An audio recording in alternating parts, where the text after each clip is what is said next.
Yay! And we are back. So Renza, you were looking through the desk. Yes, I found the journal. There were notes in the margins.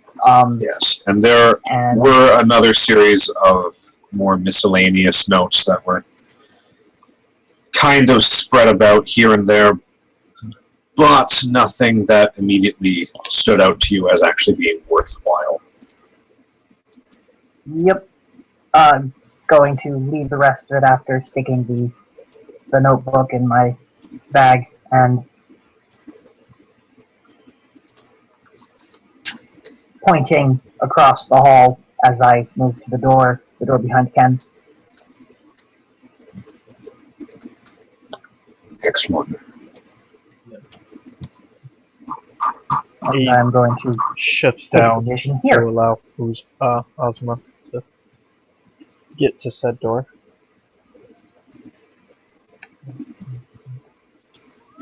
His back was to the door. He would have been watching. Renza.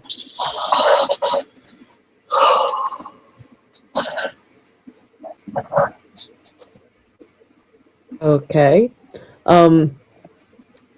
Gonna check for traps and such.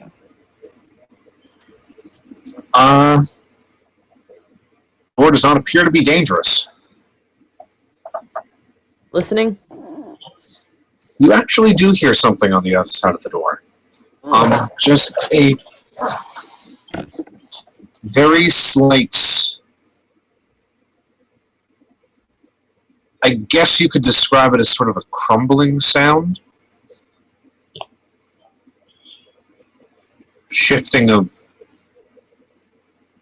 something. Debris, maybe? He's gonna lean back from the door with a slightly disgruntled look. Look at the others and point towards her ear and point towards the door. And then step out of the way. Yeah, God damn it. It won't let me do it again. There we go. He's gonna not really glare, but just kind of give a look to Renza's general direction before stepping forward and trusting Azuma to have his back. He focuses on the door and pushes it open, or pulls it open, depending on the method of operation for this door. Grab the door, open it. Revealing on the inside that...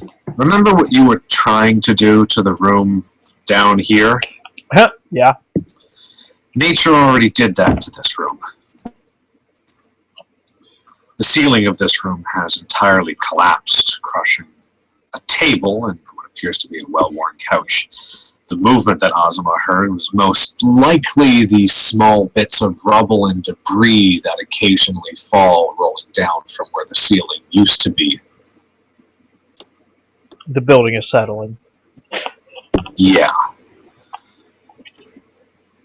Oh, what's the thing on the couch? Yeah, I was about to say, it looks like a body under that debris. You notice inside the room as it settles and you take a moment to peer over, as you see that there is a pale hand extending from within the rubble.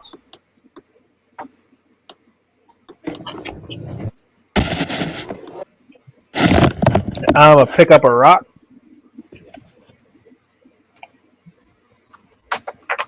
They're not exactly in short supply. I'm gonna put it in my sling because I'm not gonna waste a bullet to take away my fucking range penalty for throwing a rock. Sure. You're trying to hit the hand, correct? Yeah.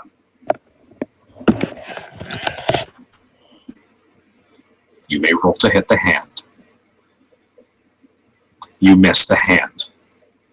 Pick up another rock, and I'm gonna try it again. Well, this is an interesting place to first bust out the table.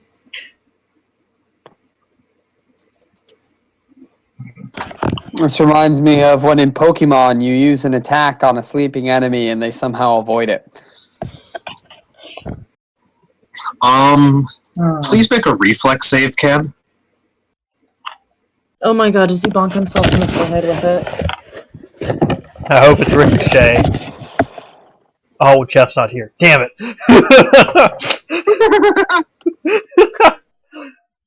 Oh, reflex save. Well, that's my good save right now.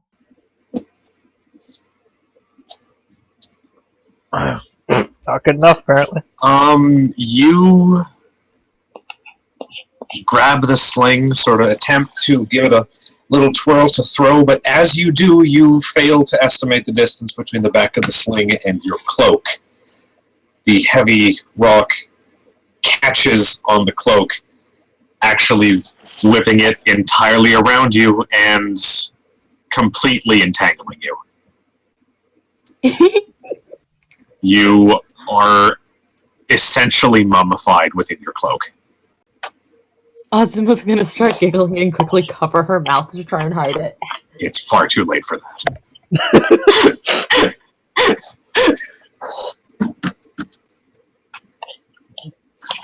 I'm not going to say anything and keep watching the door.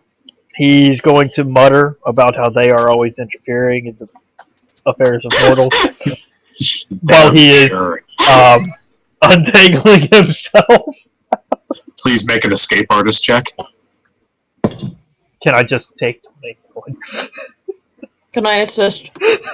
Sure. You may assist. Ken, please make an escape artist check. Roll to assist, Asma.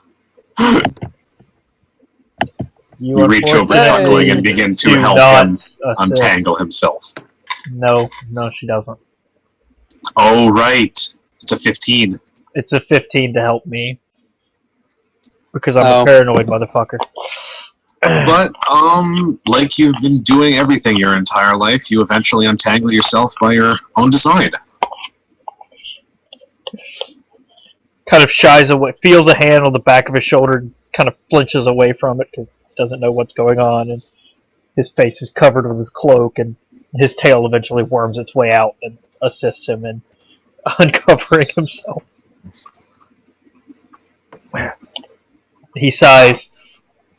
He takes a look at the room to see if it's safe to walk in there. Yeah, it looks safe enough. And he just steps forward and punches the hand. fuck the stupid rock. The hand, make an attack roll. Oh my I god. just want to see if they show up again. True, they are everywhere. I am not using Sid. Okay, I figured not. I was going to ask, it's like, are you attempting to remove the hand from existence? You reach forward and thwack at the hand, and it just sort of snaps back at the wrist. It just limply dangles there. Not a doppelganger, or at least not a living one. If it was a doppelganger, it was probably long dead, considering how much rubble there is crushed underneath it. What is the one for? What is that? That was me hitting the enter key or the insert key as I was readjusting my keyboard because my cat just laid on my lap. Very well. They are trying to fuck with me. I will not allow them to. Yeah, no, that was not supposed to roll. That was I accidentally hit the key as I was adjusting my keyboard. Very well, very well. Come in, it's okay, come here. Come here, Fluff. Good, Fluff. Can I get to the desk? Or is that crushed as well? It's pretty much entirely under rubble. The table is crushed. The couch is crushed. And a pale hand extends from underneath the rubble. Like a couple of days or hours worth of work to get to any of it? Could probably spend a couple of minutes to dig out the body. 10 minutes or so? I'm gonna start doing that just so we can see who this was, unless someone tells me to stop. Eh. We've been identifying bodies as we go so far, so. Start I'm just forward. gonna keep my eyes on this door. It continues to puff multicolored oil-like mist. You need to stop.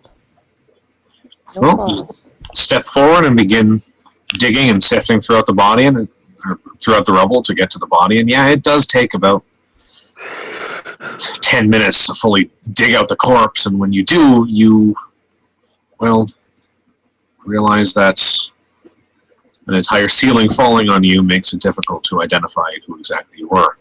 Yeah, no, I was looking for a coat with a name tag, not facial The body is recognition. crushed beyond recognition, and the coat is also...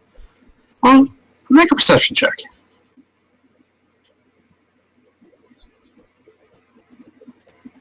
Hey, The coat is mostly torn, but you notice something sort of bulge one of the pockets.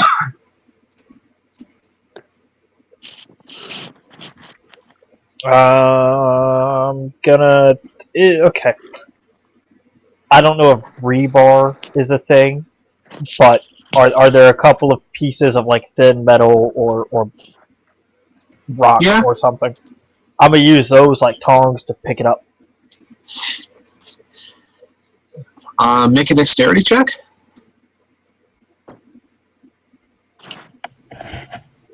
Oh, I'm not very good at that.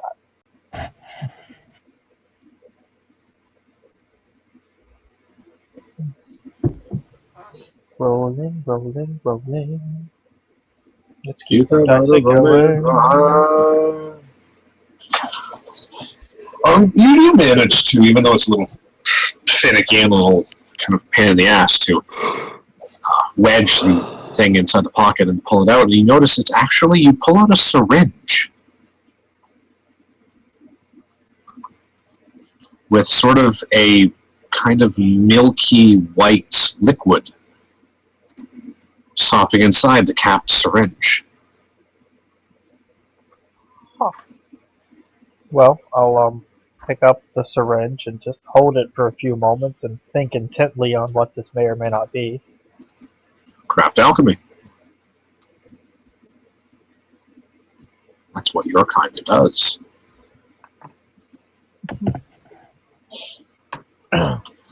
That, good crazy sir, is an alchemically created potion of cure moderate wounds. Moderate, you said. Specifically, you notice that it functions because of the syringe only if injected, which will require a standard action. The benefit of this is that unlike normal potions during battle, you can actually apply this to someone else. I can run up and stab someone in the ass. The healing shiv, aka the syringe. Oh, the healing shiv. That's great. I want to do that to someone at some point, but that's beside the point. He's gonna hold it up and walk back out with it. Kind of. You know that thing when someone kind of twists the wrist back and forth, like almost like ringing a bell.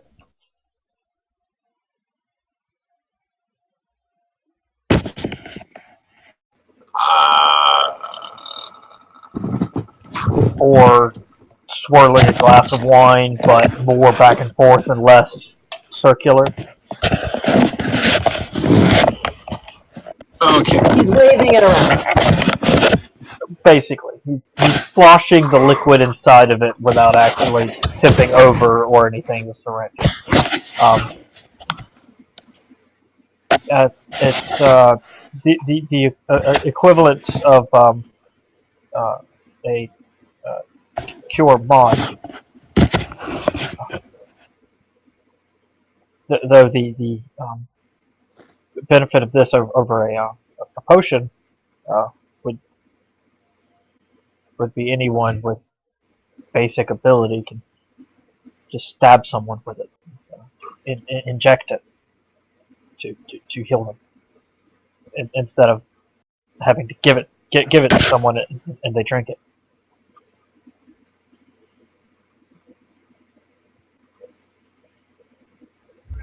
Someone's gonna lean over and try and poke it.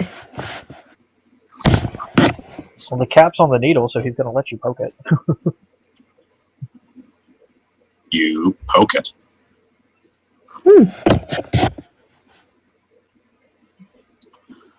The syringe is glass, by the way. Probably shouldn't drop it. It's a fucking miracle it survived under there, then.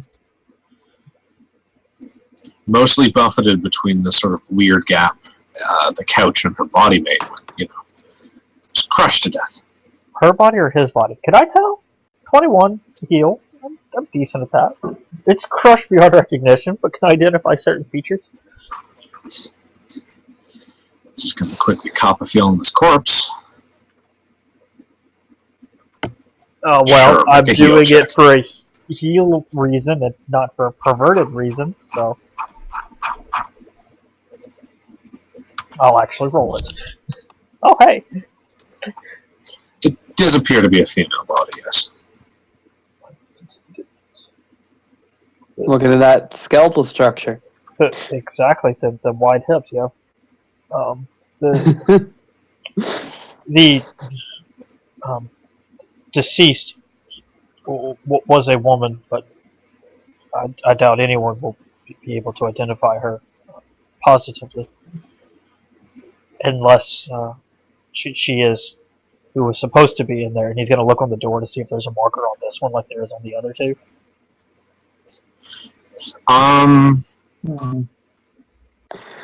There is, if you take a little bit to look at it, reads lounge.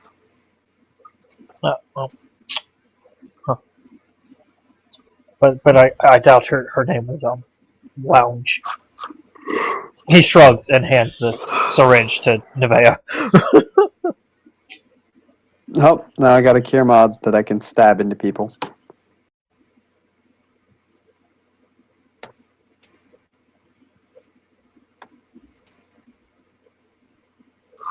That is alchemical. It will not work on undead.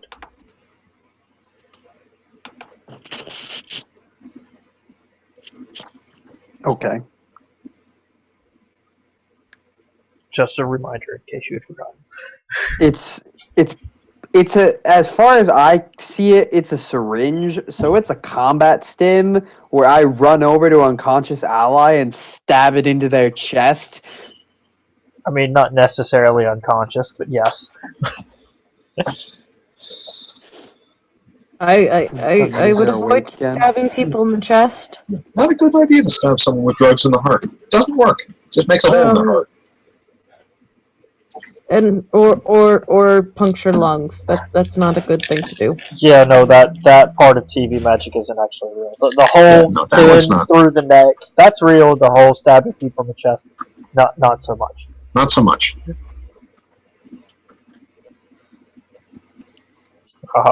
Go figure, stabbing someone in the heart to inject medicine just makes a hole in their heart. Don't try this at home, kids. And then you have internal bleeding. Yep. No one likes that. The idea was the Pulp Fiction moment with the Except the stab. Ghost of St. Maxie. Oh, god damn it. Fucking Ghost of St. Maxie Pad. The only one who likes bleeding, and she can go kill herself. Again. Yeah. Okay. You'll know the Continuing Ghost of St. on. Maxie Patty if it ever comes up. Don't worry. Probably will. Once Ken hands off the syringe and explains that, and Nevaeh has it stashed, I'm gonna point to the door with the mist and approach carefully. Okay. Moment of truth. You first described the mist as leaking, and then you described it as billowing. So, The quantity I is get small enough definitive- to... It is closer to leaking. It does not come out in mass quantity and really doesn't last much longer than barely even a foot past the bottom of the door from whence it flows before dissipating. Rise rapidly? No. Okay, does it rise rapidly? Does it stick low to the ground? Make a perception check as you watch it.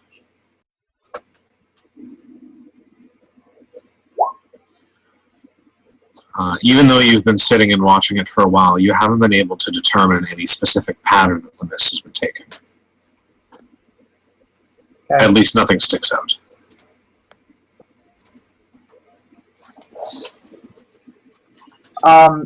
My resource bar does not fully reset each day. The arcane pool only gets 3 percentage of the plus total. half class level. Yeah. The max is 3 plus Arcanist level. The starting point at the beginning of the day 3 is plus half. 3 plus half class level. Oh, okay. That's what I have extra spell slots for. For all intents and purposes, because of the way that the map works, I'm going to say that the door is in this square. Yeah. Because Okay. it has centered the door in the middle, which is obnoxious. Well, generally speaking, that means that you can step through it from either square. They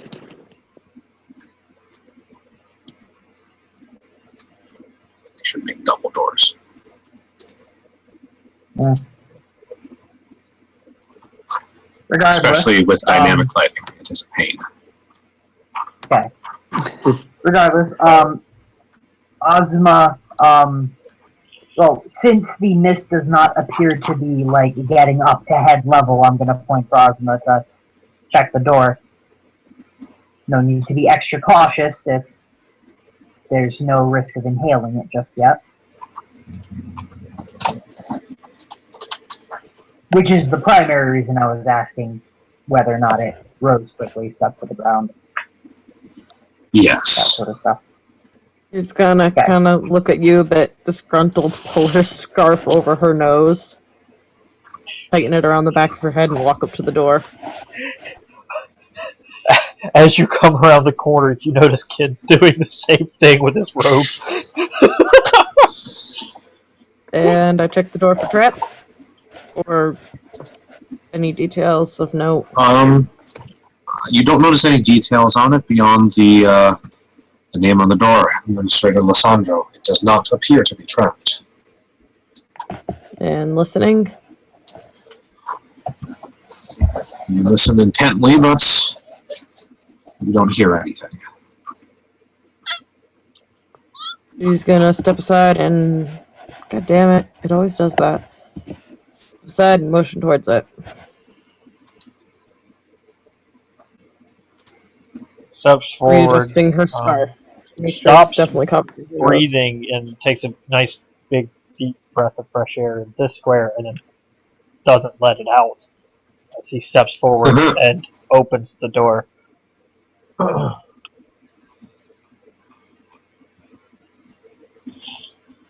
Alright.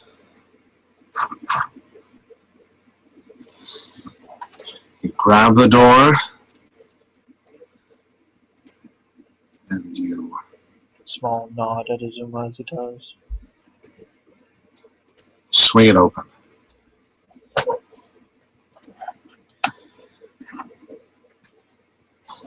Yellow fog soundlessly rolls against the cathedral-like windows of this opulent two-story office.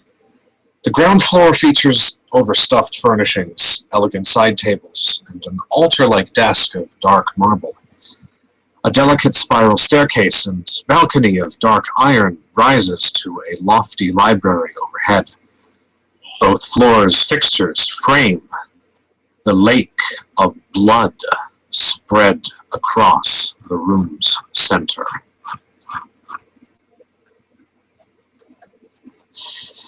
In the middle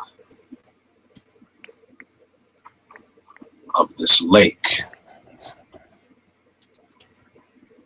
appears to be be the source of this perpetually spouting rainbow-like mist. And as soon as you open the door, Ken, you hear what Azuma could not.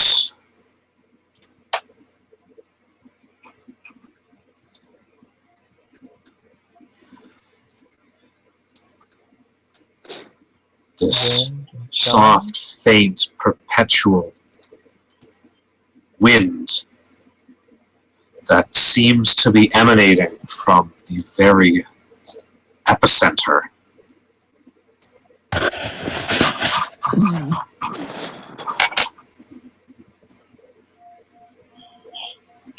He glances at Azuma, a sort of grim and resigned look in his eyes, before stepping in.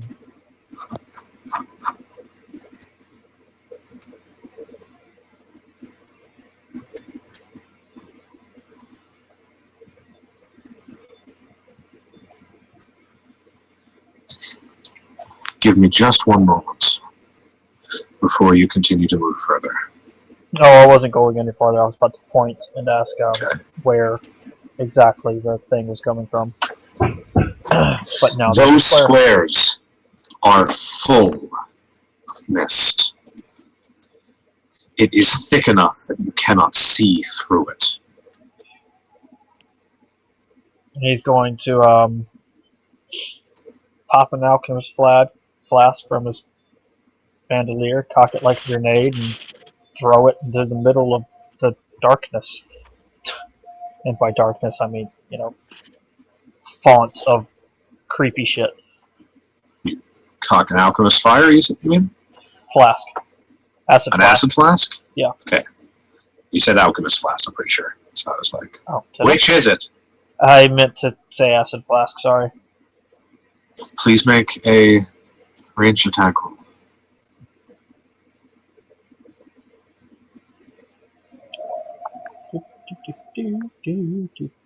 That's a plus 3? Yeah, plus 3.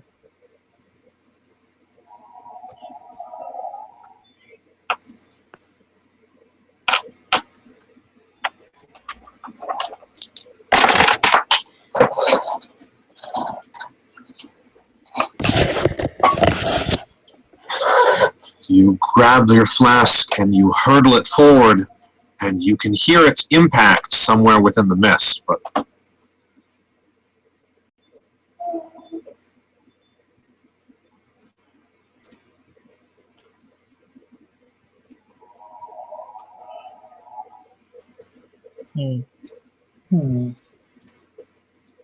At this point, I'm gonna follow Ken in.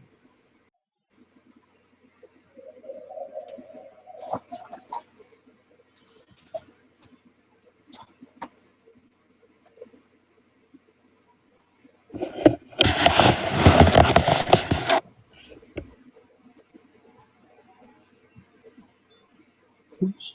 I lost the light switch back there.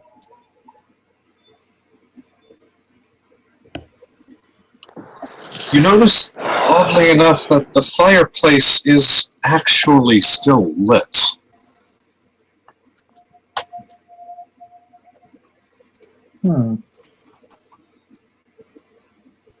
Is the fog still just like rolling at our feet in here, except for this area? It is billowing and flowing, and it is sort of wisping past your feet and past your ankles. But not above waist level. No. Okay, he's gonna start breathing again. Please make a fortitude save.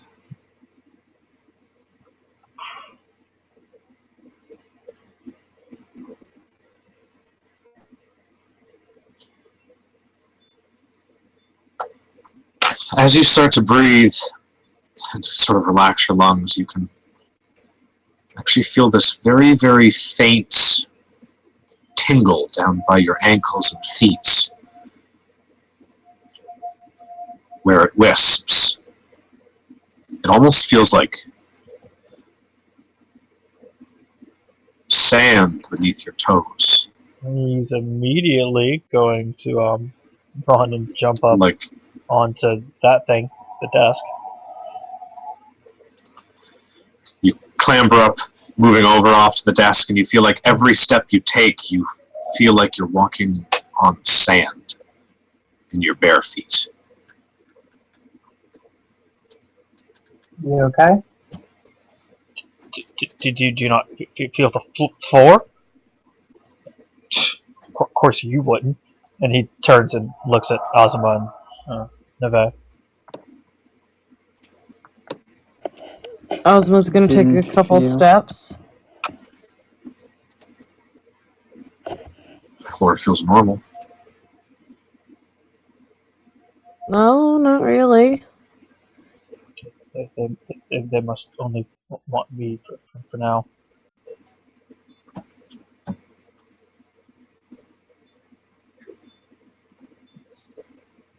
As if the floor is made of quicksand.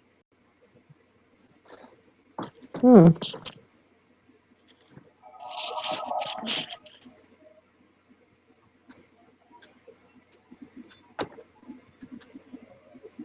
gonna approach the wall. Please make a perception check.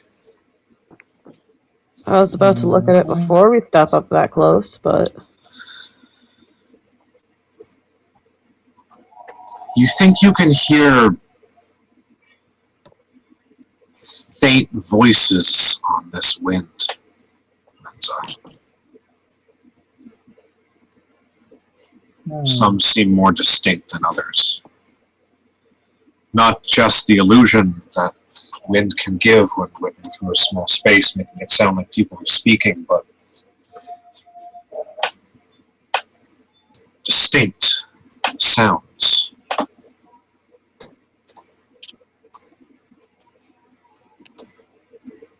I'm gonna try to listen harder.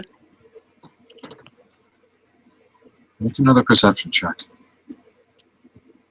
I'm gonna take a 10 for an 11. Does not do anything. It does not. Okay, I'll roll them, but probably not gonna. Nah. No, nothing more.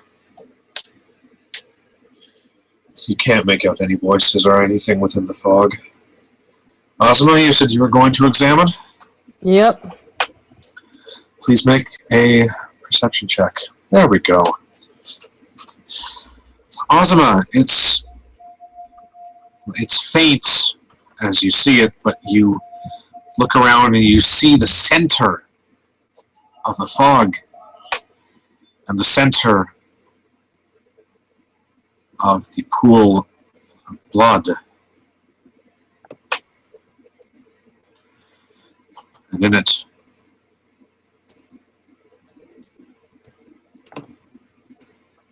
you see a woman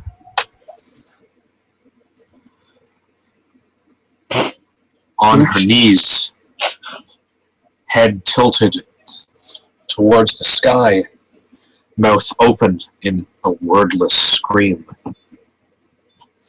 And from her mouth spills this thick,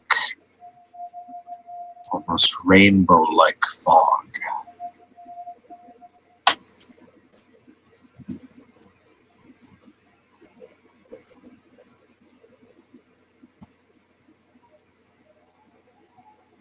Almost spurting out like a fountain of gritty sludge. Nice. Just gonna look around to the others and like put her finger up to her lips like shush. And points towards the fog. Gonna from the desk lean over and peer into it. Make a perception check. You see the woman as well.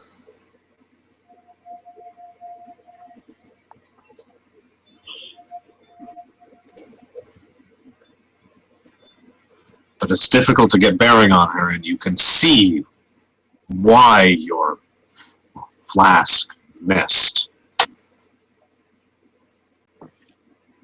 constant whirling of the fog would make it incredibly difficult to target exactly where she is.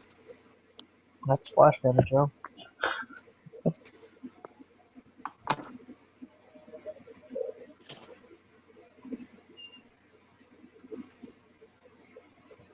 I'm gonna shuffle past the chair here. Okay. Ken's gonna whisper to Azuma and Nevaeh. What do we do about her, or with, or to? Any kind of knowledge check I can try dropping? You can try knowledge planes. Hey, I got ranks on that one. I don't yet. Damn, never mind.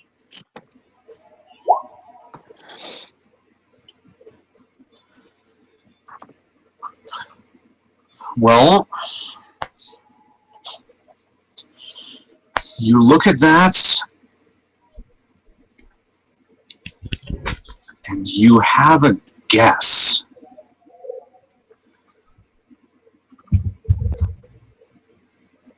That seems to be an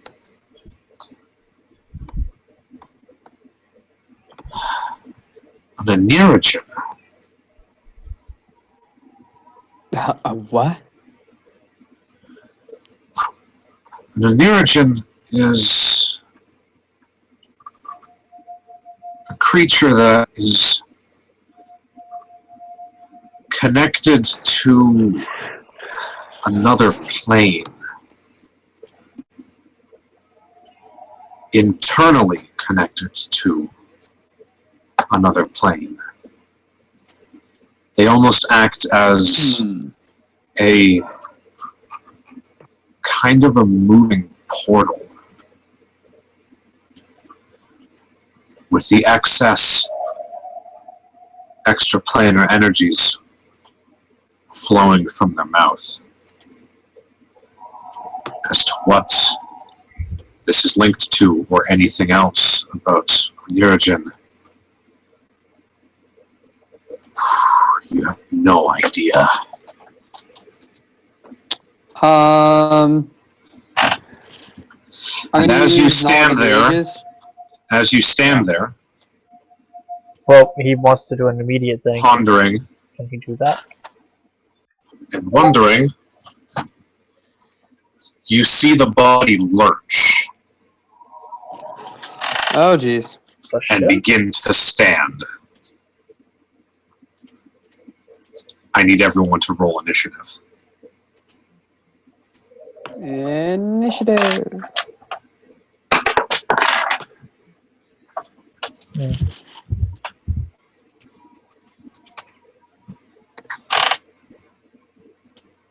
There we go.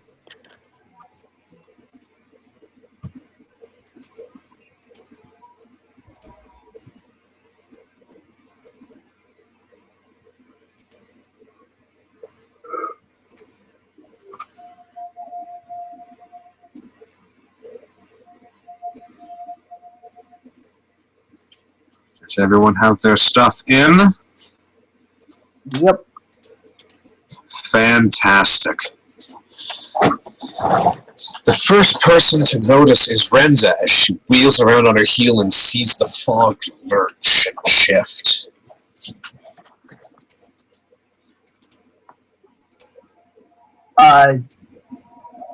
Immediately backing away. I didn't actually get a good look at the woman, unfortunately. But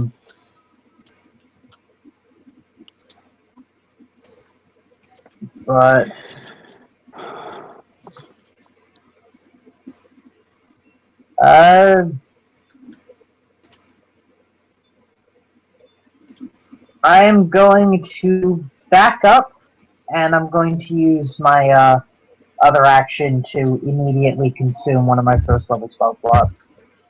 Okay.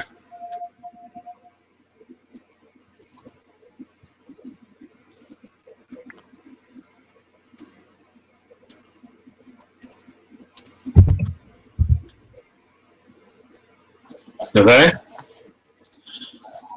I need you to make a will save. Yay, will save.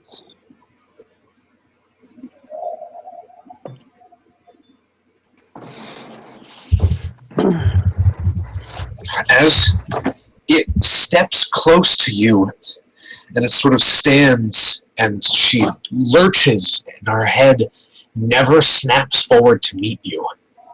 She never locks eyes, they stay open, gaping at the ceiling with her mouth, constantly emitting this horrifying puff of rainbow-colored smoke. And you can't help it, there's so much of it, it's so thick, and it seeps in through your nose, and you catch this weird whiff, and it smells like the sea.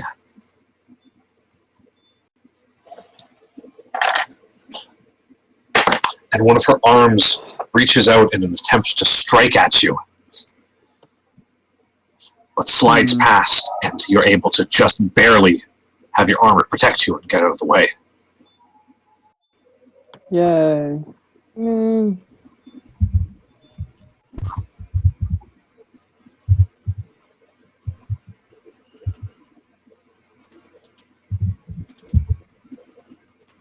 Ken?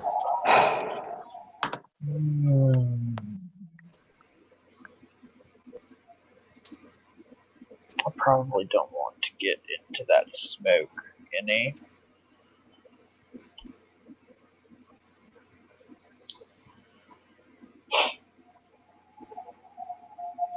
And the floor is quicksand. I really don't want to get sucked down into Crap, the beach. I'm sorry. I misread something. This aura is actually more like that, as opposed to being circular. Sorry. I also need Azuma to make a will save. With the circle, it would still affect the corners, which is why I was confused Will? as to why she hadn't made a will save. Yes.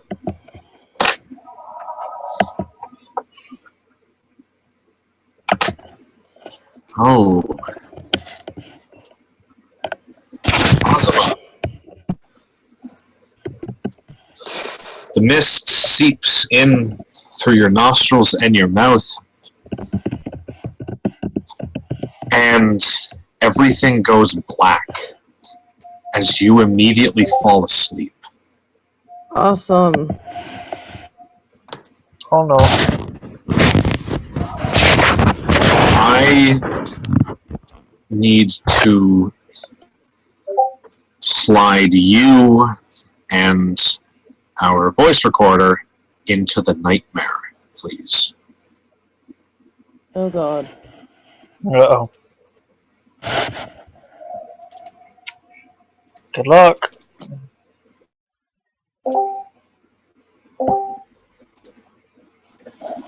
So you immediately feel the darkness overtake you, and you slip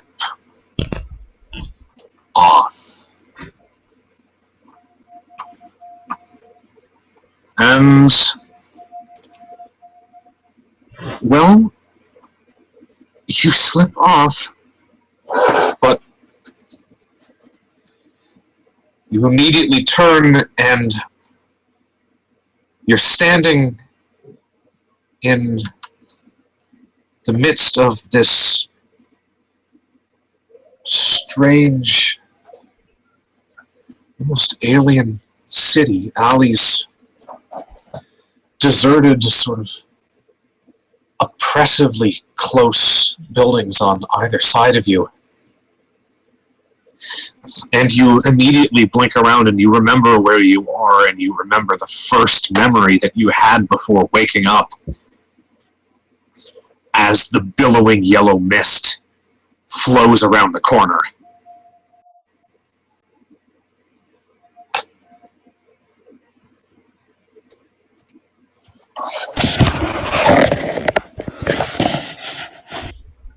What do? Run the opposite direction. Yep. You turn around and you start sprinting off down the alleyways. They wind and curve almost like a labyrinth-like maze that is actively trying to make you double back in on yourself and almost trying to make you get lost until you run smack first into an alleyway. Dead end. The mist begins to billow down the alleyway in front of you until you hear something crumble from behind you.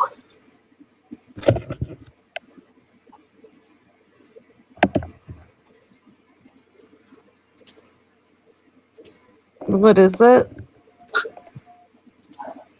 The wall behind you has collapsed, revealing a disproportionately small room. Inside,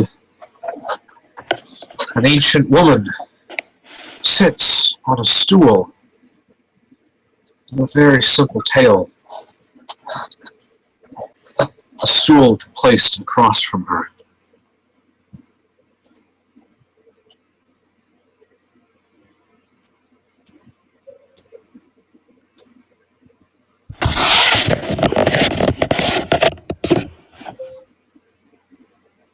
I stumble in backwards. As you stumble in, it's as if the alleyway behind you goes black, and the next time you look around and you blink, you're alone with her in this room. This small room that has no doors.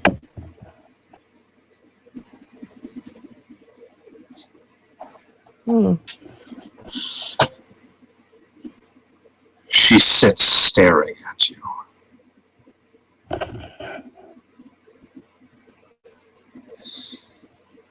Walk up very cautiously. Where am I? She looks at you and sort of lets out a... And she smiles, and her mouth is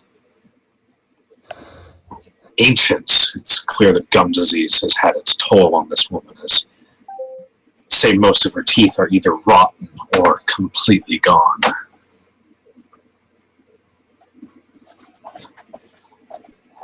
Sit.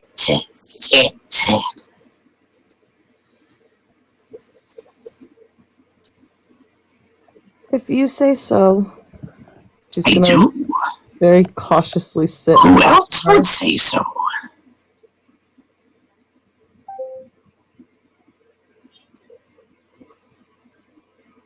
Gonna sit down very fidgety, pulling her cloak close around her.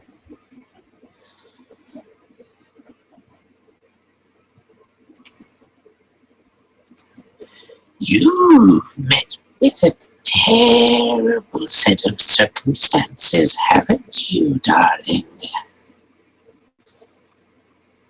Gonna nod. Oh, I know. I've been watching you for a while. And I bet you have some questions that you'd like to be answered. Wouldn't you? Gonna hesitate and then slowly nod again. And what would you be willing to give to have these questions answered?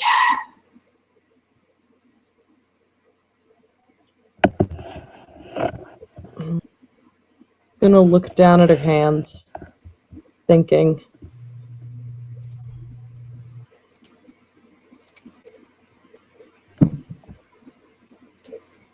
Gonna pull off a gold ring that she has on her right hand and hold it out. Ah, you offer the material. I am a simple woman, and I have lived long, and have no need of the material. What I seek, what I want,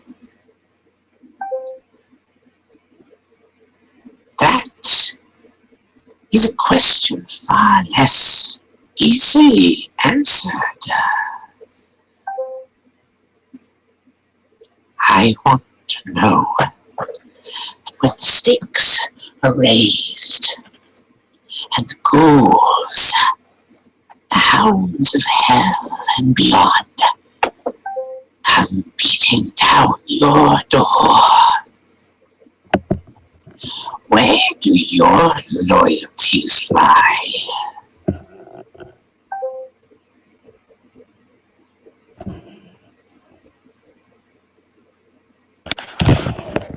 She is extremely frightened at this point and on the verge of tears. What does the hidden depths of your character say about you? Do you stand and fight, or do you turn tail and run?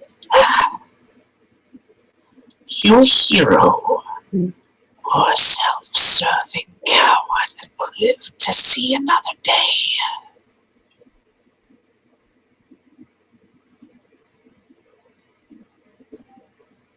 When all veneer has been stripped away, what is left of you? That's what I want to know. As she's talking, she's getting more and more hunched, and it feels like the stool that you're sitting on is slinking further and further down into the ground until it seems like this crooked ancient woman is looming over you.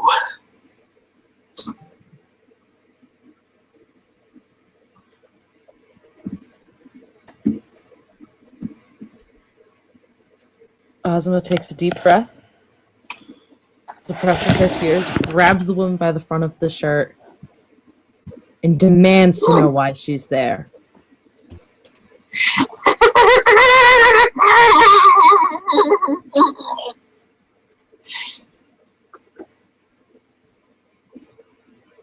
You are there because he brought you there.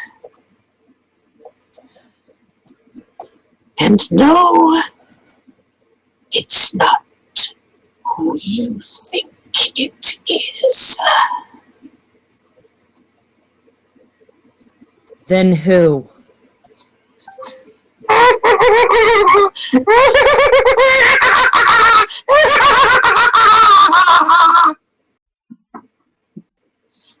And the dream ends.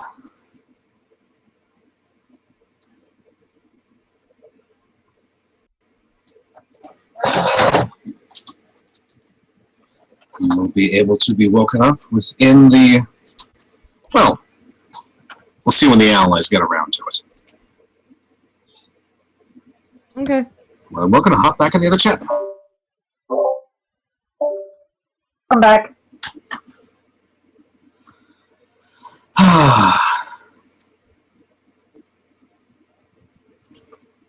I'd say that one, Rowan. Ken! Alrighty then. I don't want to be here. I don't want that mist to touch me. I don't like the sand, but grumble.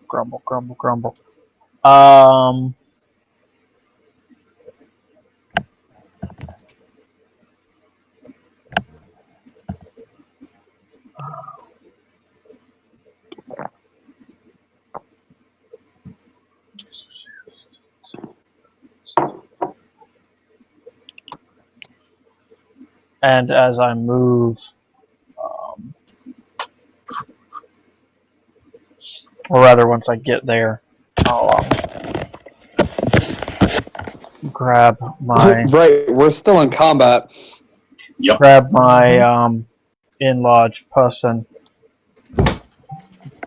and chug it. Okay. I'm a big people now. I had to expect immediately.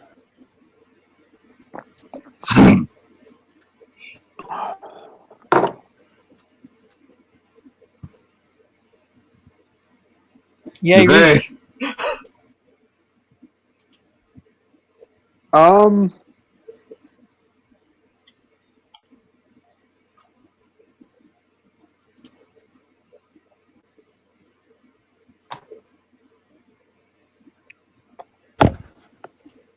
gonna 5 foot and cast Burning Hands. okay. What's the DC at? 16. See that damage. Just flat 2d4s unless I'm mistaken. Second Right. level, 2d4. Yeah, unless you've got obnoxious bullshit to up your caster level. Nope.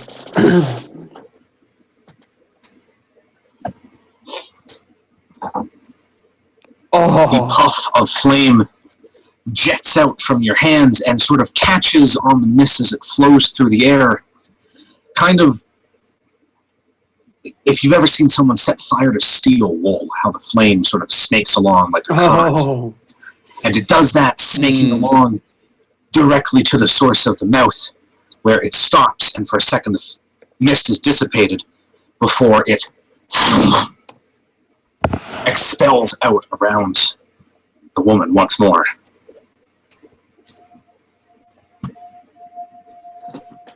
Azuma, please make a will save. Oh. Even when asleep. Alright, you remain asleep. Renza. Now it all Fire makes looks sense. fairly effective, but I don't have a good shot at this thing, so I'm not going to be using fire. I am going to... He got big. I'm going to 5 foot step to here, reach down with my free hand and grasp my acid flask as I point into the mist. Can anyone else not hear Scott? Shoot forth a globule of acid. I can hear Scott think it's just just fine. You may need to Here's refresh. Scott just fine too. Yeah, actually. Okay, roll it. And I'm assuming I'm also rolling for mischance, yes? No one's engaged in You melee. do not Not that hit. it likely matters. Yeah. You are not, in fact, rolling for mischance. For an entirely different reason. Yeah, because You I are missed not outright. not good Yeah. at the throwing of the acid today.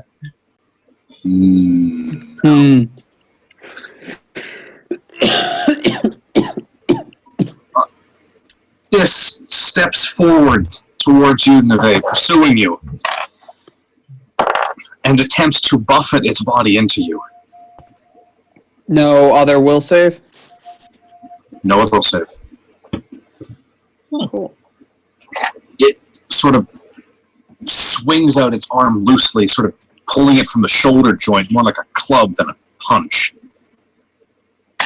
And that is going to make connect with the side of your head, dealing 4 points of damage. It had a fortitude save. 'Cause why not? And As what? it attempts to slam its shoulder into you, but you are able to just sort of step to the side and allow it to slide past you. The second attack misses. Yay. Ken, you're a big boy. I'm a big boy. Thought it was going to come at me, but I attacked it. yeah.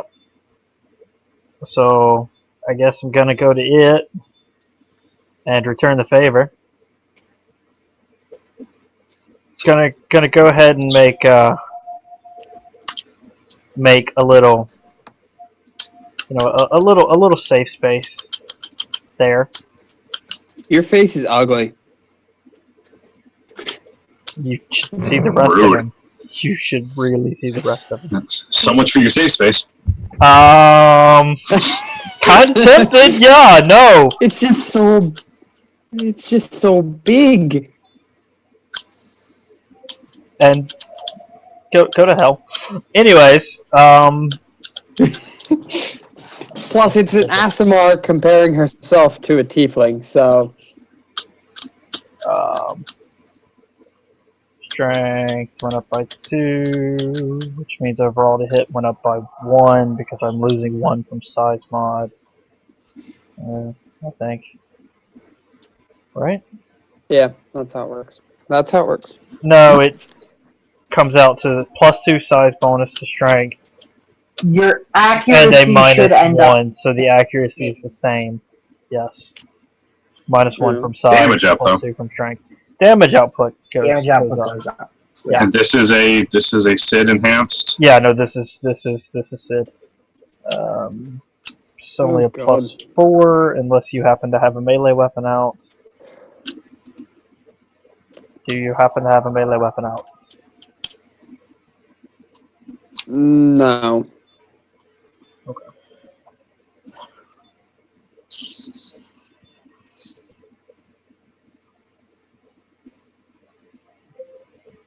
Then I'm not That is flanking, not a hit. which means that's a 10, which just kind of whisks through the creepy shit. That's exactly what happens. And he stops breathing again. I tower over you. I'm still not gonna breathe. Okay. You see, now I'm pulling out the dagger. Move action, pull out dagger, and then I'm going to try and stab it. Okay. From Hell's Heart, I stab it. Slash roll 1d20 -3. You're flanking! And you Oh crit! my god! Oh shit, boy. No, I'm not flanking. I'm not flanking with you. You're flanking with me. Reach in large creatures, it doesn't work both ways. I have to make another roll, right? Give me a second.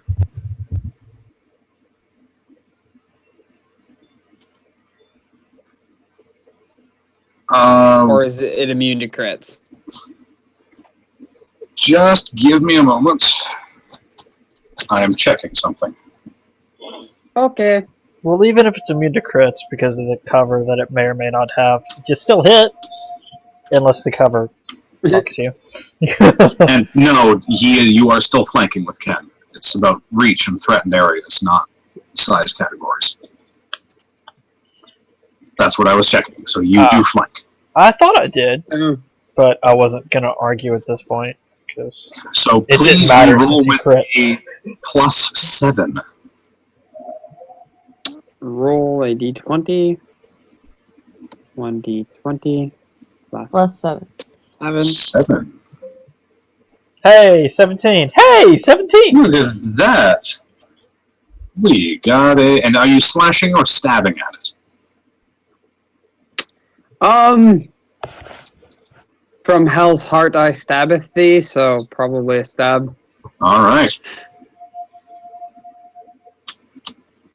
I might be about to draw my first blood. And you are. As you lunge forward, plunging your dagger into the center mass of her chest. The dagger sinks deep, and the fog billowing from the mouth begins to sputter. What is your max damage? Is it 4? Yeah, 4.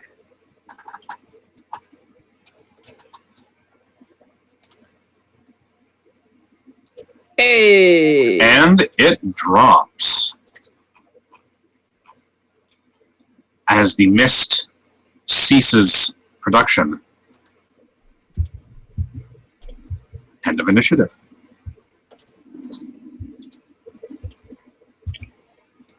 Well, Azuma, you may make a will save.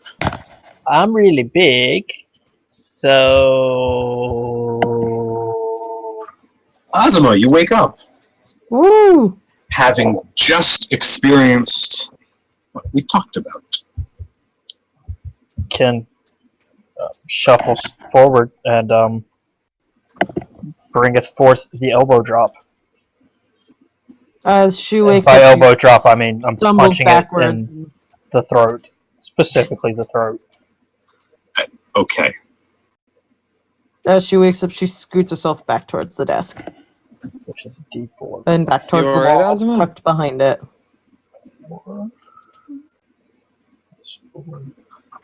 You alright? Ken, it won't be moving anywhere anytime soon.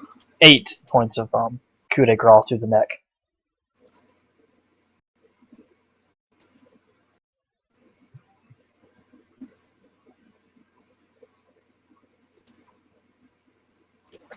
Azuma?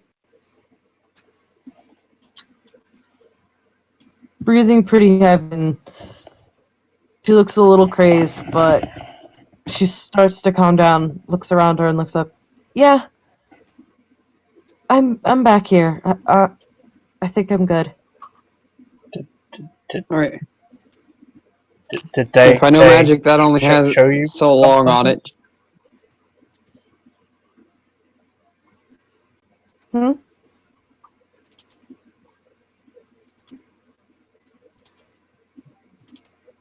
He asked if they showed you something the same time Nevaeh was saying something about magic not lasting long. Gesturing to you about like how we might want to keep moving. Okay. Would She nods and estimate approximately a minute and a half. she stands up, strains herself out, and nods like, okay, let's go. We should give the room a thorough search over. There are quite a few desks. I thought Azuma will Useful. start looking at the desk she's standing next to.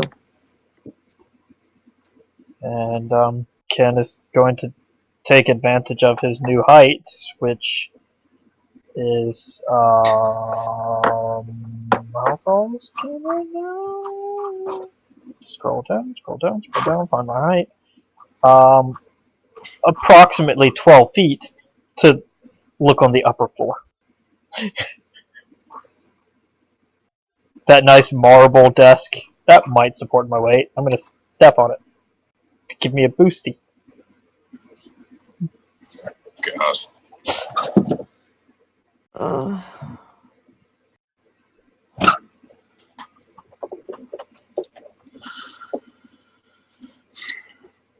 Well,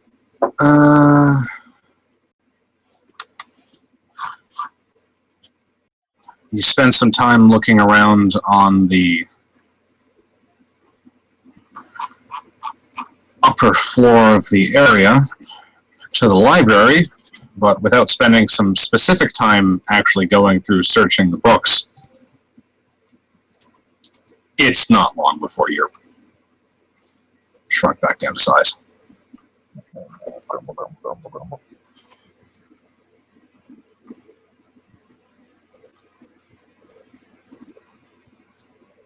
While other people do more normal searching, he's going to take out his alchemical kit and tinker for about a minute. Azuma, please make a perception check, please. Well, you actually notice something set upon the wall. 6 very small but powerful and evocative images sketched with coal upon torn parchment set in very, very fine frames. They depict eerie and unsettling vistas of an endless empty city under a sky of whirling mist. In the corner of each, a delicate copper plate records a year. The years range from 4708 to 4715. as well as the name Ulver Zandalus.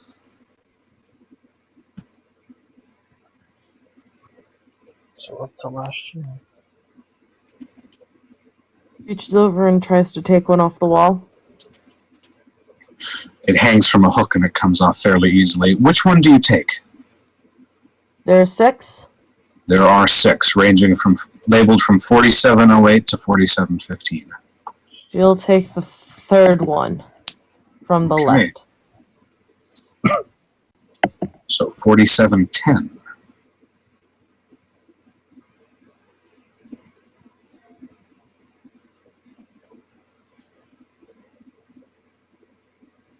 Gonna look at it carefully for a second and call out to the others fairly weakly.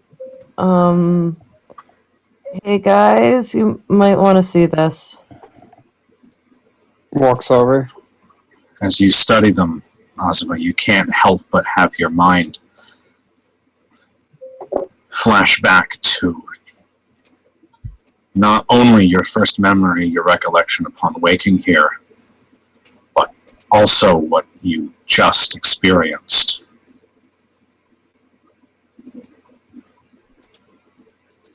She's gonna turn around and hold it up to show Nevaeh and also somewhat in the direction of Ken. Read the name.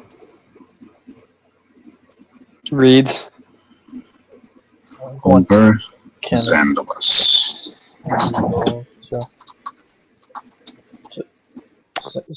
Xantalus? All of these. Please. She motions towards the rest of them. Z- They all have his name on them.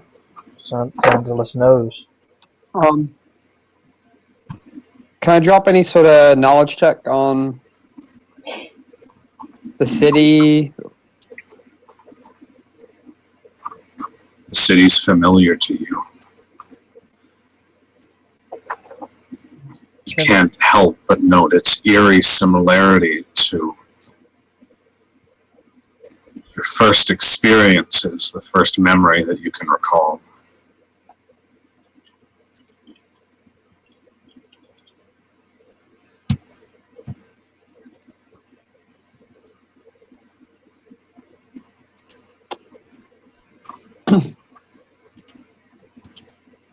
So no knowledge Nothing. check. Nothing. You have no idea.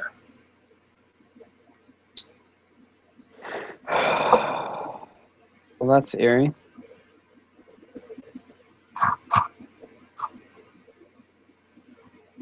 Hmm.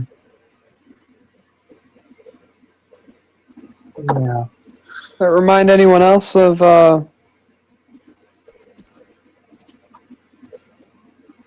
the dream? Or a dream?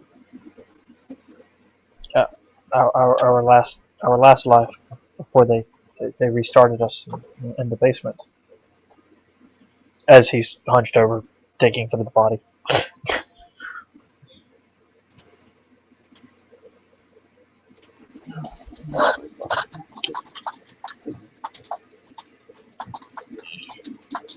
Well, I don't know about last lives because I'm pretty sure it was just a nightmare. But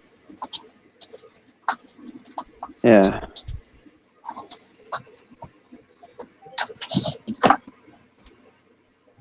Message to Scott. Strange. Oh shit! Okay. And Ken. Leaning down and searching over the body. Well, pretty much unremarkable on it. Except for the fairly fine clothes you find tucked away on a loop of string tucked under the robes. A row of keys. More specifically, a ring of keys. Gonna clip those onto one of his empty bandolier clips, since he's used a few of the acids and things. attached there.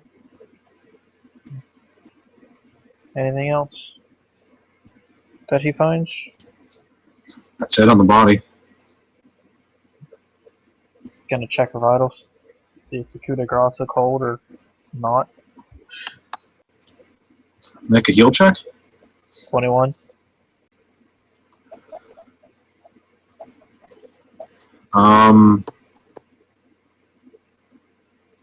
You don't find her vitals.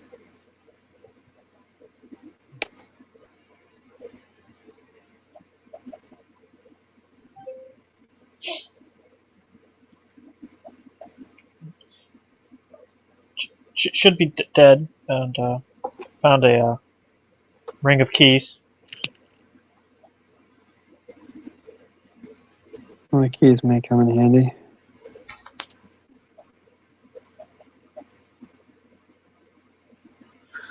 Ken, you were searching the body, right?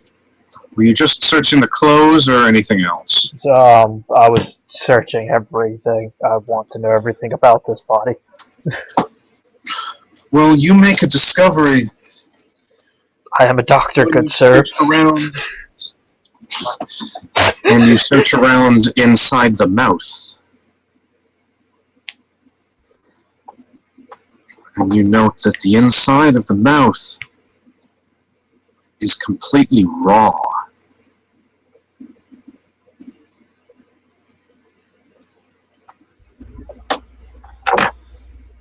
Teeth dull, tongue matted, throat red, palate dry, like it was rubbed down with sandpaper.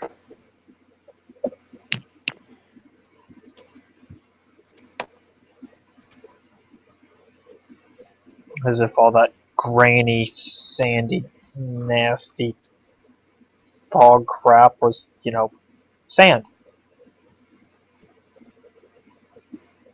Bellowing out of her face hole.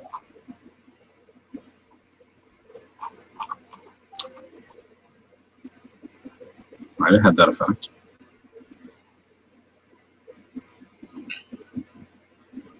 Well, I'll make note of it, but I won't say anything about it. It's weird, but not totally unexpected since he was walking in sand. It's worth noting that it doesn't feel like sand anymore.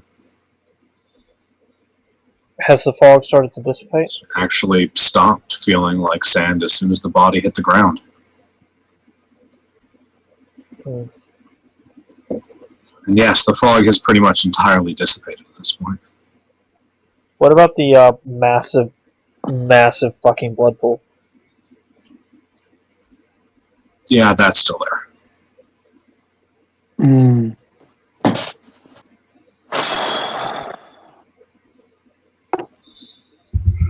Huh. Can I determine what type of blood it is? Make a heal check. 21.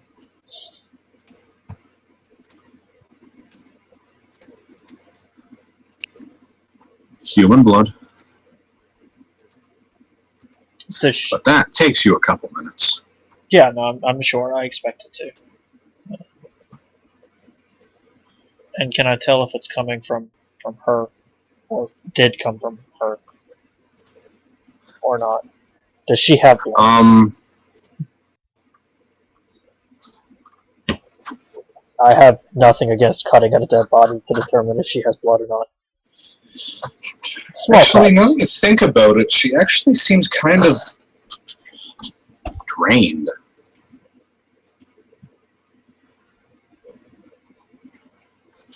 Almost a little shriveled under her clothes.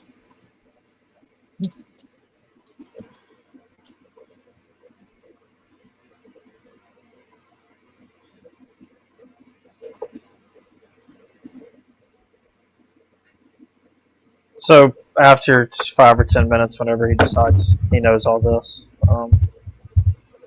he'll mention things. But until then, other people can be doing things. Okay. Renza, what you doing?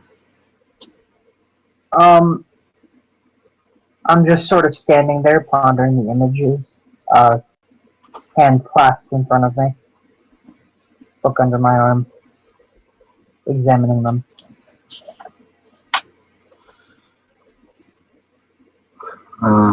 Azuma, Nevaeh?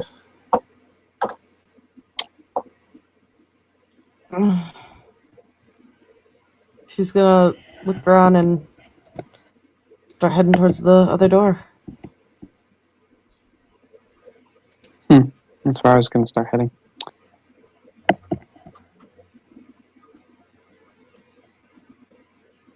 As soon as it's obvious they're planning on checking it out, I'll head over there too. And once I finish my investigation, I'll stand up and make my way over. This blood appears to have been hers at one point. Okay. Given the amount of blood, I don't think she was actually alive when we fought.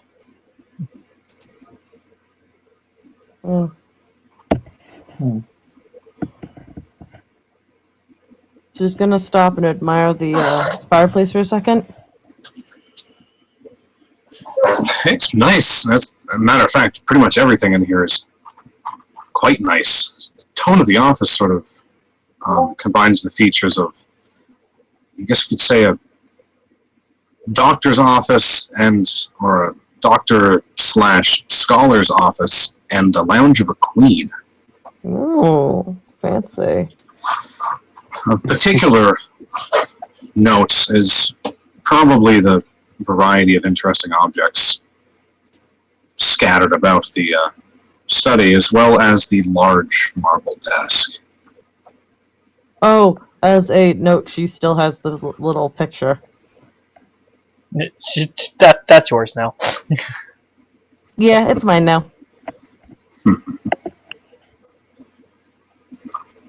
Probably shouldn't carry that thing with us. Oh well.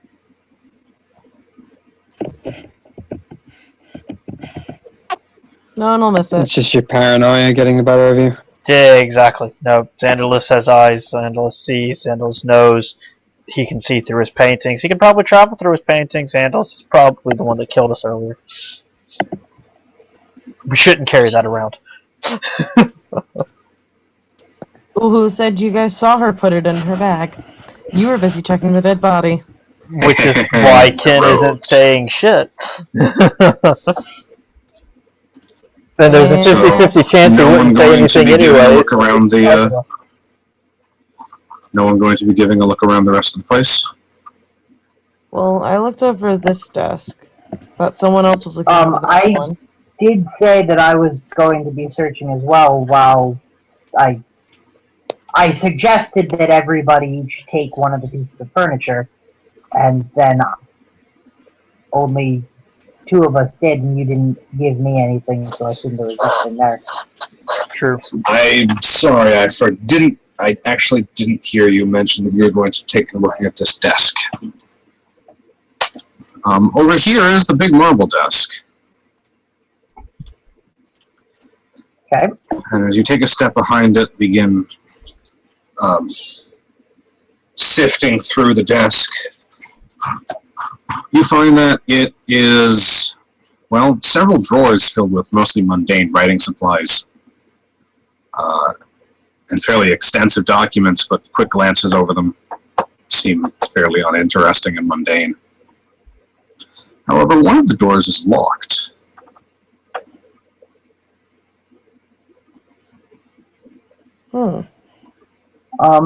Anybody find any keys in here? She did.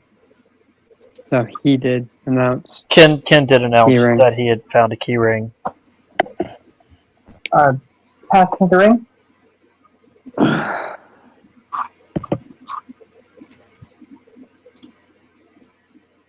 He'll grumble a moment before tossing them to you. A safe bet that this might have used to have been the good doctor. Definitely possible. I'm gonna start testing the keys.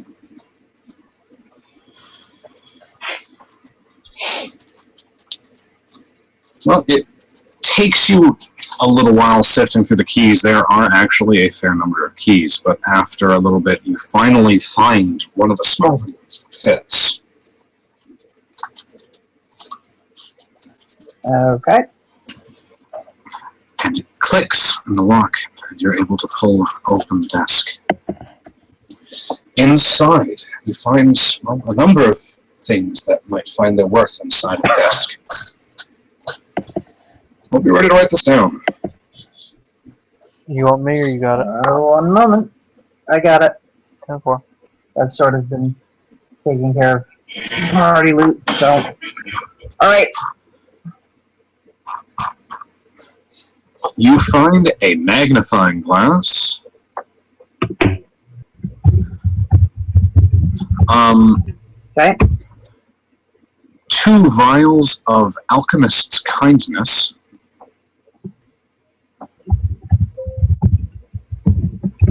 Bye-bye, hanger. A vial of smelling salts. Hey, I've got one of those. Just haven't had need to use it yet. Okay. 2 vials of soothe syrup. Couldn't afford to make those. Those are nice. 4 doses of antitoxin. As a matter of fact, before we go on with the loot, put a pin in that, because there is one thing that I would like to get to before we head off. Since we shall be doing that fairly shortly, before we fade completely. There is a journal.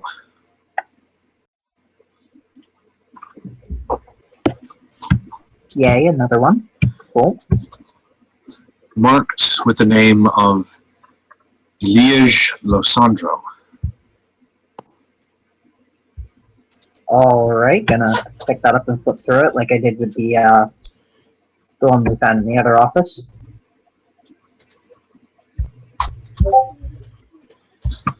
Well,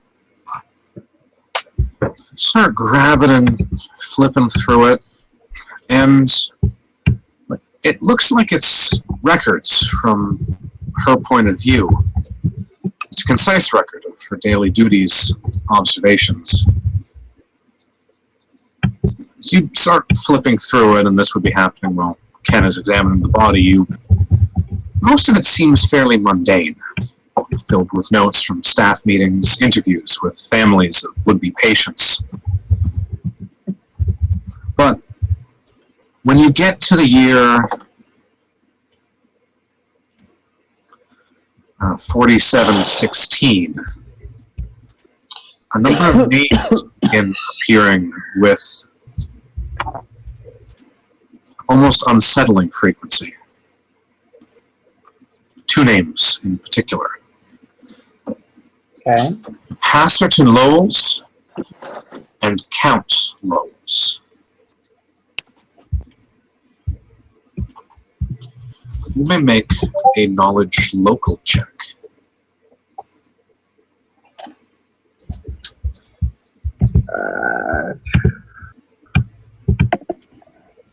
Pretty sure. Yep, I have rank somewhere.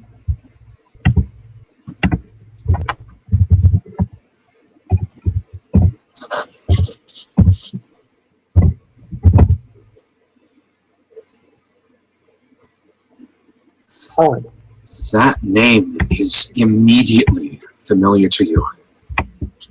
Count Hasserton Pragmus Lowles IV, ruler of the county of Versex in Ustalath.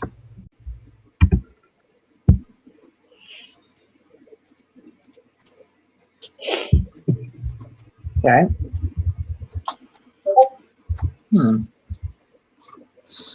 And as you flip through, you finally arrive at well, the final pages.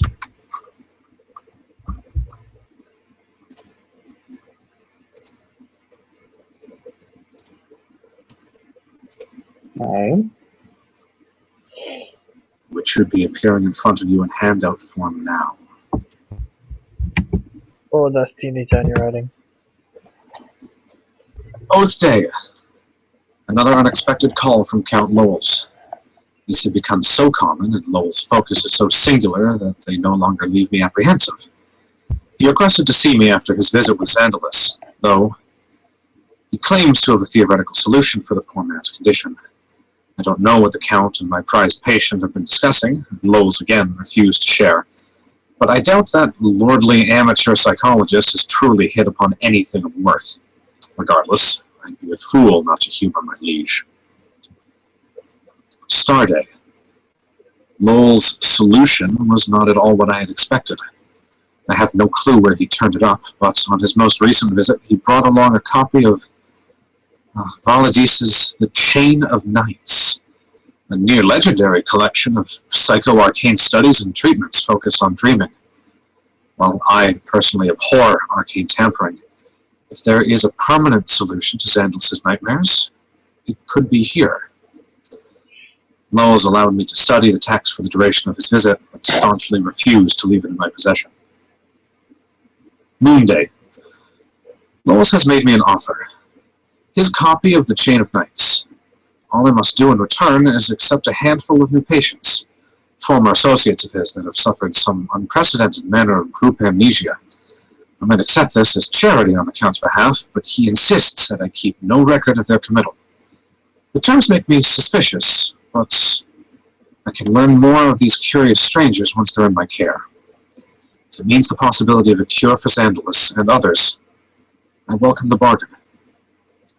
Toil Day. The Chain of Nights is a marvel. God. It will take years of study to unravel all of its possibilities, but already I've discovered a process by which chronic dreams might be drawn forth and disposed of like so much psychic gristle. Tomorrow, our experiment begins. That is the last note. There are no more journal entries after For Toil the Day. record, I did not read any of this out loud. Ah. Okay, Understood. that's got. When I finish glancing over it, I'm going to stick it in the backpack next to the other journal, and when we are done for today, I'm going to make sure to sit down with everybody and discuss this.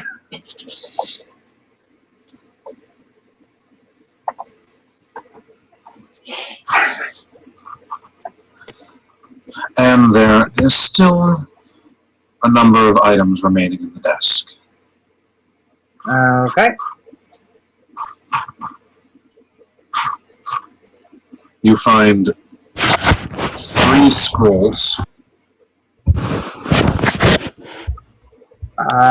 Derek, does Nevaeh have read magic? I forget. Yes. I'm gonna call you over. Alright, it is a scroll of Fox's cunning and 2 scrolls of remove paralysis. Both at minimum caster level. Okay. After you've determined what they are, I'm going to say you should hang on to the these 2, the remove paralysis ones, and I'll hang on to this one. Fox cunning one. And I'm gonna stick it into my belt.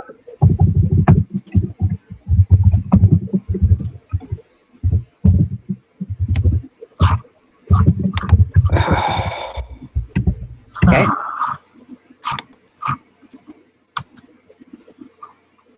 Checking something What else? very quickly.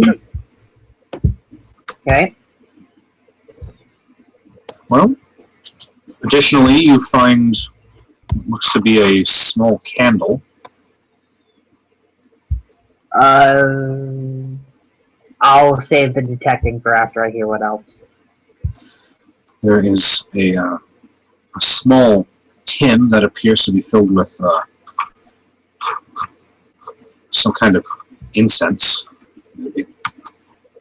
Okay.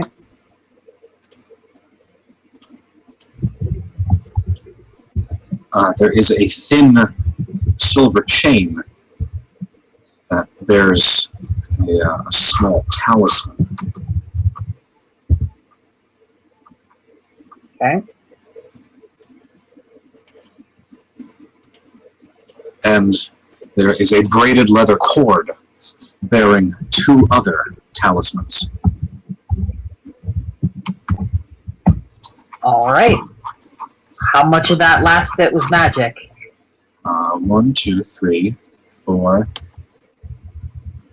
2, 3, 4, 5. Spellcraft checks, please. One at a time? Yes, one at a time, please. And they will go in order that the items were described. Okay. So, candle. Okay, first off, apologies, I'm scrolling up through the book here.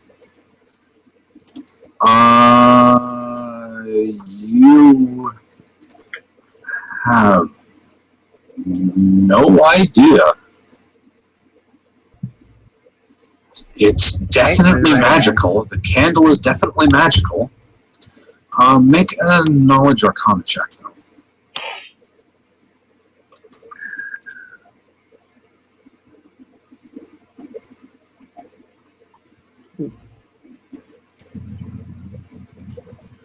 It gives off an aura of necromancy.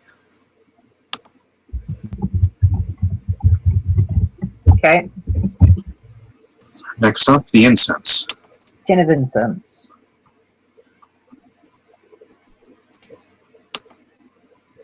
Ken, you do not know. Ken? Again. Again. You may make an arcana check to determine the magical aura surrounding them.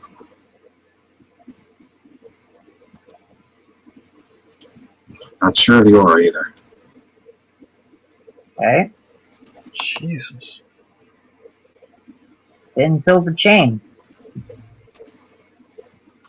Thin silver chain with the talisman.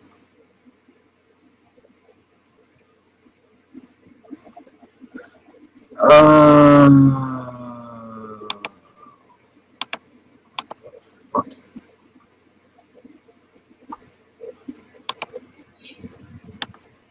That is... That is a greater talisman of beneficial winds. These talismans are inscribed with the secret names of 4 winds and protects the wearer against long falls. The first time that the wearer falls at least 5 feet, he is automatically affected by feather fall.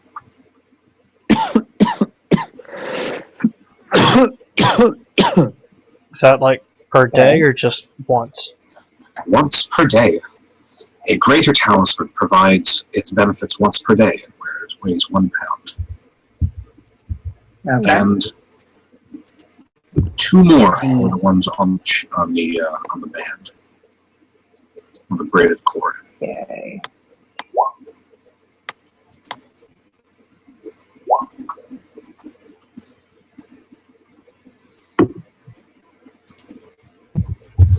First one with the 18. Don't know. Okay. The second one, though, is a lesser talisman of warrior's courage. These talismans bear the names of mighty and fearless warriors and symbols of power and martial prowess. The first time that the wearer would gain the frightened or panicked condition, he gains the shaken condition instead.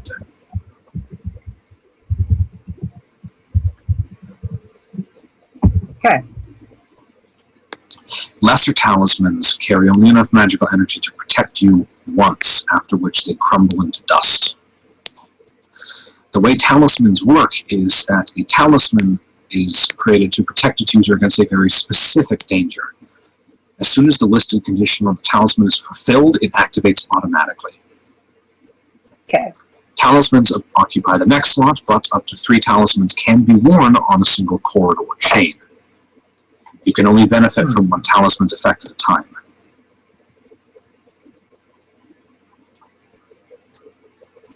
Alright. That is, in going this to case, ask- if you were both frightened and falling, you would only benefit from 1 of them. Okay. Presumably the Derek, want falling, to take a since shot at it's the ones that I greater. missed? So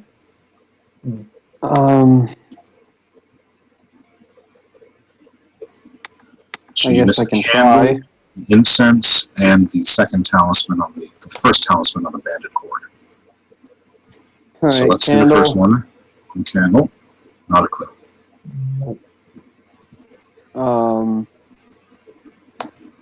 The what was it? Incense. Sounds. Don't know.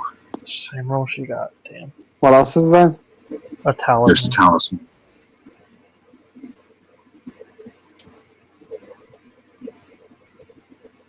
Nice. That is a lesser talisman of healing power.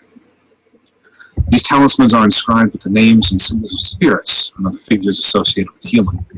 The first time that the wearer is reduced to fewer than half of your maximum hit points, they automatically heal 4d8 plus 7. Wow. And that's a lesser? That is a lesser. It will function once. Still, 4d8 plus 7. Jesus. It's got a cure That's critical impressive. wound spell tucked inside there. Can I remove the talismans from the braided cord? Yes, you can. Alright. In that case, I am going to, once Nevaeh has informed me, I'm going to remove that one from the braided cord. Ken, He'll look up from his examinations. I'm gonna hold up the talisman, catch, and toss to you. He'll catch it and look to Nevaeh. It's safe. Don't worry. It'll help keep you alive.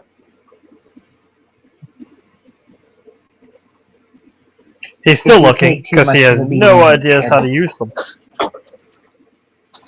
If you wear take them, don't too you? much of the... Yes, I'm going to explain that right now. If you take too much of a beating, as long as you are wearing that around your neck, it'll turn to dust and it will restore some of your vitality. If you have a chain or a piece of twine or something that you can attach it to and string around your neck, do so. He's got to look down at this body that he's conveniently looting and examining right now. Can I snatch a piece of twine or rope or something off of this? You could make it happen, yes. Okay, I'm doing that. But after this, we are going to conclude for the night. Okay. So, Ed, that is the Talisman of Lesser Healing Power. Yep, I heard the 48 plus 7 below 50%. Yep. And Steph, Okay, would you be interested in the Greater Talisman of Beneficial Winds? Sure. A free feather fall once a day. It's probably good on the scout. Yeah, I figured. And that leaves the Lesser Warrior's Courage. Derek, you have removed fear. Is it alright if I take this? Go ahead. Okay. With it. These lesser talismans, they take the next slot, don't they? They do. Yes. He's gonna put this in his pocket at the moment. What do you have on Because your next slot? that amulet of natural armor. That'll do it. Oh. Question, Rowan, do you have to be wearing it when you fall below half health, or if you put it on when you're under half health, does it automatically trigger? You That's have to what be I was wearing it gonna when the condition activates. Damn. Well, it's a simple enough matter if we look like we're about to go into a boss fight to switch it out, unless somebody else can use it. I Yes, mean, it I would ask for specifically it. says you are reduced to fewer than half your maximum HP. Okay. I mean, I would ask for it, given the fact that I was the only one who went down in our last major battle, except I would overheal so bad. I mean, at this point, honestly, so would I. 48 plus Yes, 7 you with a would. max of 22. Yeah, but you still have the most hit points out of anybody in the party. Oh, I know. This is definitely a let's hold on to this for a couple of levels item. Or, like I said, Yeah. if we're about to go into a big bad boss fight again, like we did the other time, Yeah, fair. then I just switch them out. Okay, then. So, Okay. not many experience points for this session. Yeah, she was half dead when we got here. But you do receive 250 each. Okay. Thanks for watching, people. 250. Have a good night. Try not to get grabbed by the things that are hiding under your bed.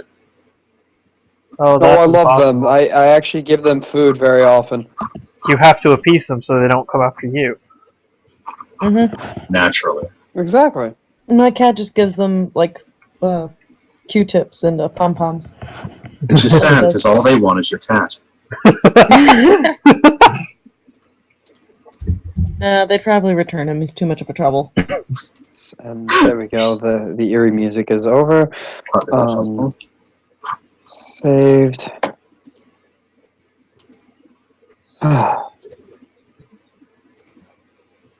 Alright. Alright, good night. Well, good night, Internet. Good night. Good night, all. Sweet dreams. Mm-hmm.